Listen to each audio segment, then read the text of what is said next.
Welcome back, everybody. We are on section 2.2, algebra of functions. And so if we see this notation of f plus g of x, this means that we're going to take f of x plus g of x.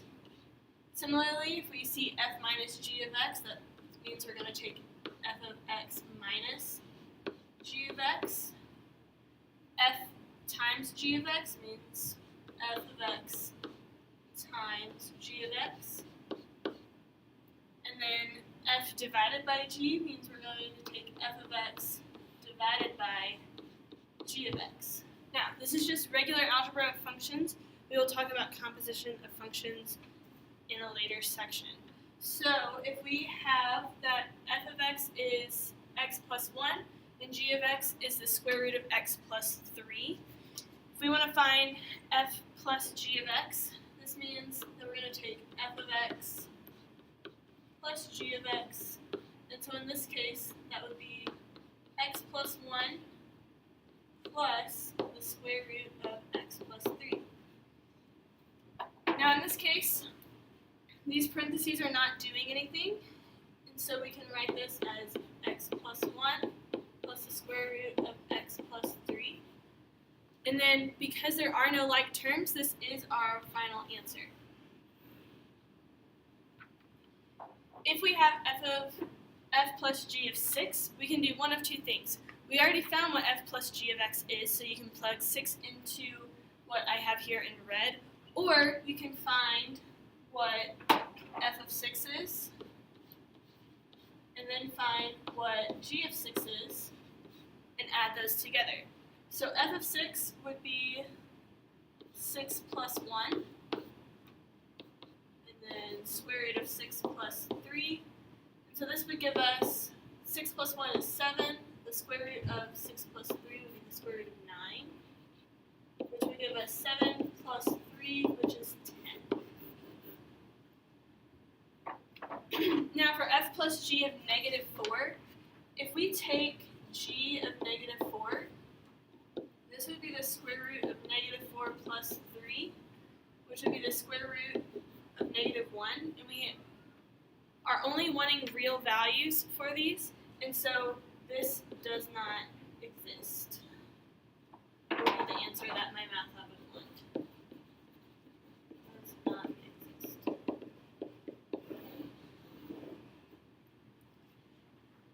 And so this does not exist because negative 4 is not in the domain of g of x.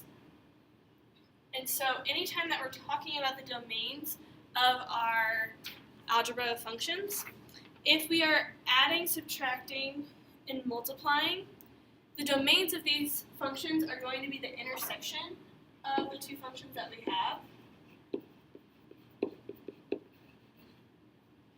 And then if we are dividing, it is still the intersection.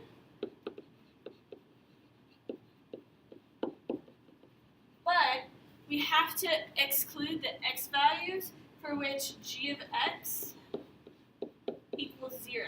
So again, we can't have 0 in our denominator, so we must take out those values of which g of x would give us 0.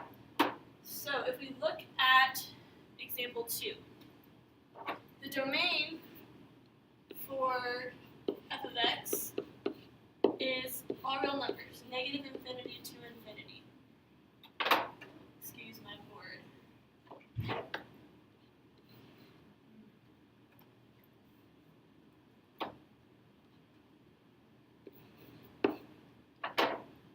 And then, likewise, the domain for g of x is negative infinity to infinity as well.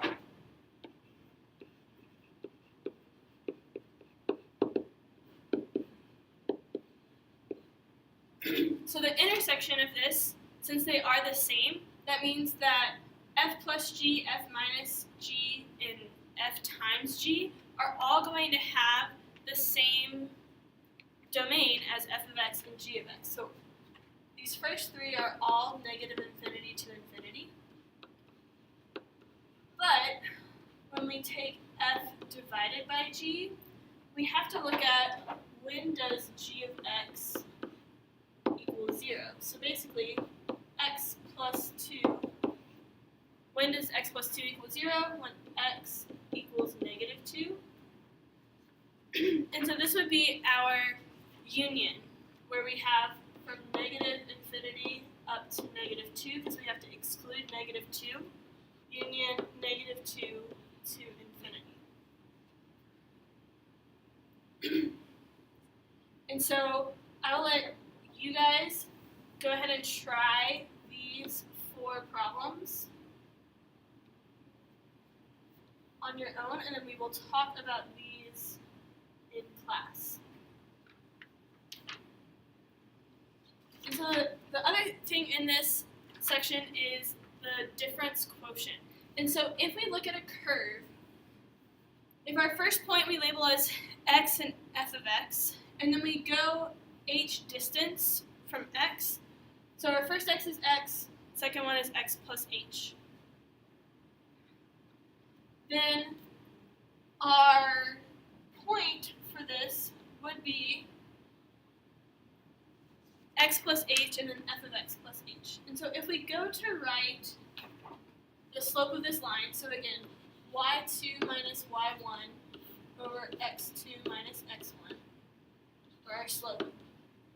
But using this notation, our y2 is f of x plus h, our y1 is f of x, and then x2 is this x plus h, and x1 is just x.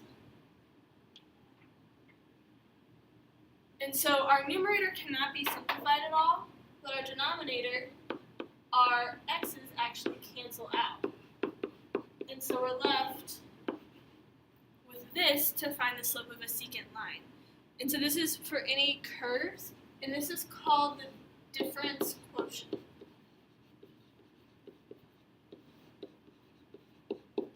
And so if you go on to calculus, you will end up using this difference quotient for a lot of different things. And so please be sure to box this, make it known. And we're going to use this for the next 3 examples. So we want to find and simplify the difference quotient for f of x equals 2x minus 3. So again, we're going to take f of x plus h, and then minus f of x all over h. So what f of x plus h means is that we're going to take 2 parentheses x plus h, because again we're just subbing in x plus h for x, minus 3. So what I have here in green is just f of x plus h. And then we have minus f of x, so we write it exactly as it appears, with that minus sign in the front, and then all over h. So we want to distribute and simplify, so this would be 2x plus 2h minus 3, and then distributing this negative, we have negative 2x plus 3 all over h. And then if you notice, to simplify in combining like terms, we have 2x and negative 2x, so those will cancel. And we also have a negative 3 and a positive 3. And so in our numerator, we're just left with 2h over h. And then we cancel out our h's, and we're just left with 2.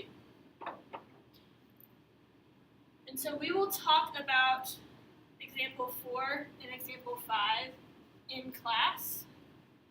But if you want to go ahead and try those, give them a try, and you can check your answer in class. Have a good weekend, everyone.